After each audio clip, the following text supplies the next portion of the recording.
BJP Tamil Nadu is once again back to their game of peddling lies along with their Tamil Nadu leader Annamalai. Few days back they post lying completely about the GST system, how the GST system works, and then it's a lie that Tamil Nadu government receives only 29 paise and receive more.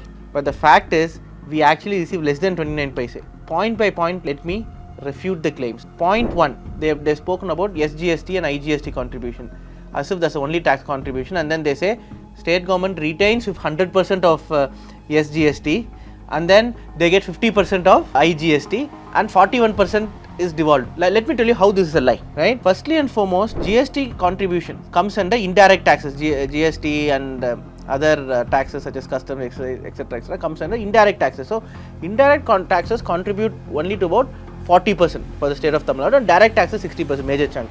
In that they say that okay, SGST is 20%, CGST is 20% approximately, and then the SGST completely comes to the state, which is true. And then in the CGST they say we return back 50%, which is actually not the truth, because the SGST itself, right, when it goes to the union pool, right, they only devolve 31%. They have said we devolve 41%. Why 41% is not right, though it's recommended by the Finance Commission that 41% be devolved to the state, is that because of cess and surcharge, when states contribute 100 rupees, they don't divide 41% out of the 100, because cess and surcharge take about 23%, only 41% of 77% is devolved, which brings it down to 31%. But again, the thing with GST is that Tamil Nadu being a manufacturing state, Tamil Nadu has the highest number of factories, 39,000 factories.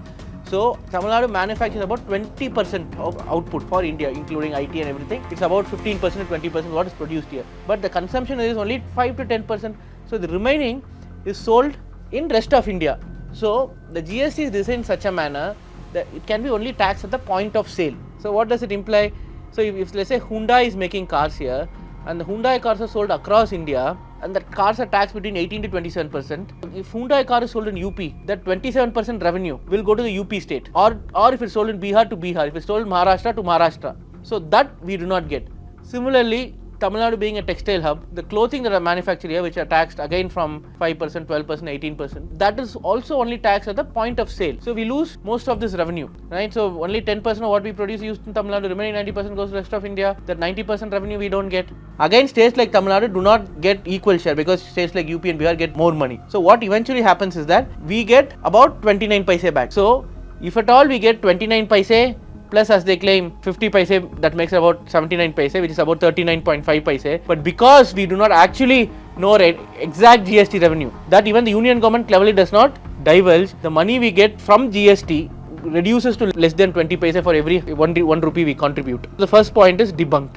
And second, they say corporate taxes are misrepresented. They say Tamil Nadu pays high corporate taxes because many factories are here, many companies are here, such as Hyundai and so on and so forth.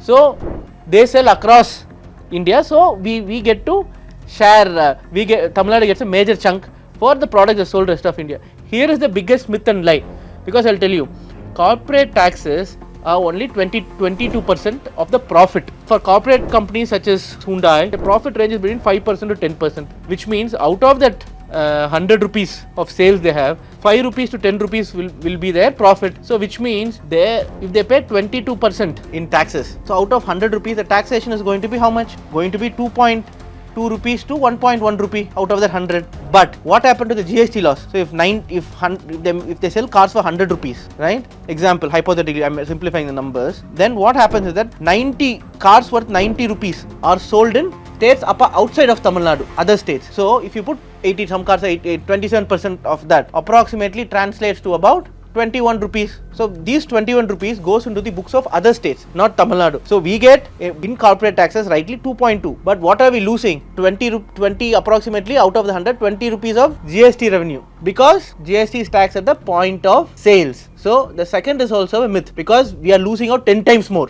And then they talk about cess and surcharge. Cleverly, this government, after coming to power, increased the cess and surcharge. Cess and surcharge need not be divided with the states. It does not come under the divisible pools. So which is why it was increased by about 3 times to 23%. Cess and surcharge was supposed to be very minuscule percentage for very specific targeted intervention. But again, now what are they doing? They have increased to 23%. Why? Because they want to take as much revenue as possible at the union level and then share with whom they want to share. So though 23% part of it is used for centrally sponsored scheme, which are done in partnership with states, or sometimes completely funded. States like Tamil Nadu are treated in a prejudiced manner. For example, I'll tell you, Kelo Bharat, Gujarat, which has sent the least number of contingent to the Olympic Games, has not performed well in any of the national level games or even the Asia Games, received about 500 crores. And how much did Tamil Nadu receive?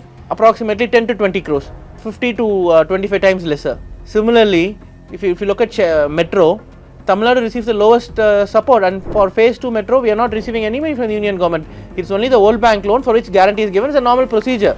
And many other schemes which are not suitable for Tamil Nadu is being implemented, and then they ask us to share 50% of the revenue for the scheme. For example, the scholarship scheme, Tamil Nadu government gives 50%. Pradhan Mantri Awas Yojana, union government gives only 1.5 lakhs per house. You can't build houses for 1.5 lakhs. Remaining 8 lakhs to 10 lakhs comes from the state government.